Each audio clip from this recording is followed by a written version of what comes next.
وہ دونوں ہمارے پاس آتے ہیں. عورت کہتی ہے کہ میرے شوہر نے مجھے 3 طلاقیں دے دی ہیں, اور مرد کیا کہتا ہے میں نے 3 طلاقیں نہیں دی. اب شریعت کیا حکم دیتی ہے, اب کیا فیصلہ ہونا چاہیے؟ تو یاد رکھیں کہ اگر ایسا مسئلہ ہو جائے کہ عورت کہے کہ مجھے 3 طلاقیں میرا شوہر دے چکا ہے, مرد کہتا ہے کہ میں نے 3 طلاقیں نہیں دی ہیں, تو ہم حدیث کی طرف رجوع کرتے ہیں. سرکار دو عالم صلی اللہ تعالیٰ علیہ وآلہ وسلم کی حدیث کی طرف جب رجوع کیا تو پتہ چلا کہ حضور علیہ الصلوۃ والسلام نے ارشاد فرماتے ہیں البینۃ علی المدعی والیمین علی من انکر, یعنی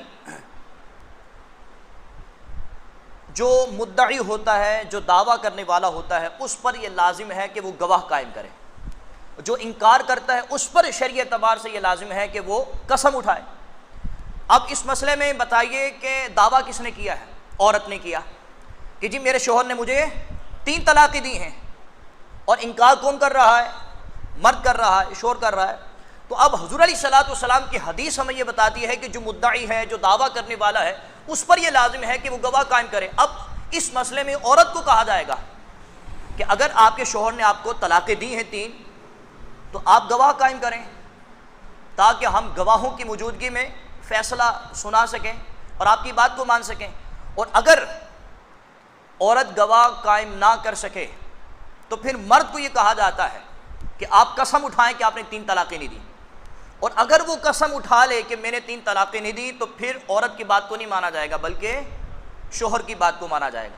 یہ حضور علیہ الصلوۃ والسلام کی حدیث ہمیں بتا رہی ہے. لیکن ہو سکتا ہے کہ آپ کے ذہن میں یہ سوال پیدا ہوا ہو کہ جی ہو سکتا ہے کہ عورت جو ہے وہ سچ بول رہی ہو, کیونکہ ضروری تھوڑی ہے کہ جب شوہر بیوی کو طلاق دے گا تو وہاں پہ لوگ ہوں گے.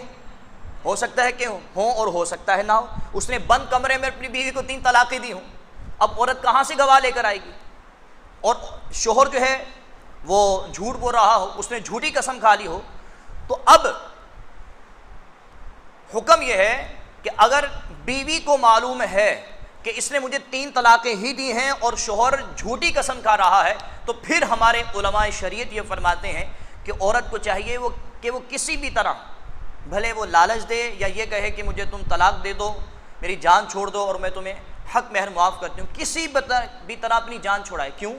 اس لیے کہ 3 طلاقوں کے بعد نکاح جو ہے ختم ہو جاتا ہے.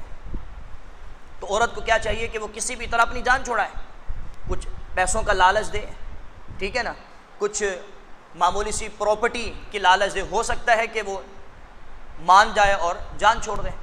اچھا, اس کے باوجود بھی اگر شوہر راہ راست پر نہیں آتا, جان نہیں چھوڑتا, اور اس کے ساتھ معاذ اللہ ثم معاذ اللہ جسمانی تعلقات قائم کرنے کا ارادہ رکھتا ہے, تو علماء فرماتے ہیں کہ اگر شوہر اس کو مجبور بھی کرے تو پھر بھی عورت کو چاہیے کہ وہ اس کو قریب نہ جائے, کیونکہ وہ اس کی بیوی نہیں ہے. اور اس طرح کسی بھی طرح کرے اور اپنی جو ہے وہ جان چھڑائے.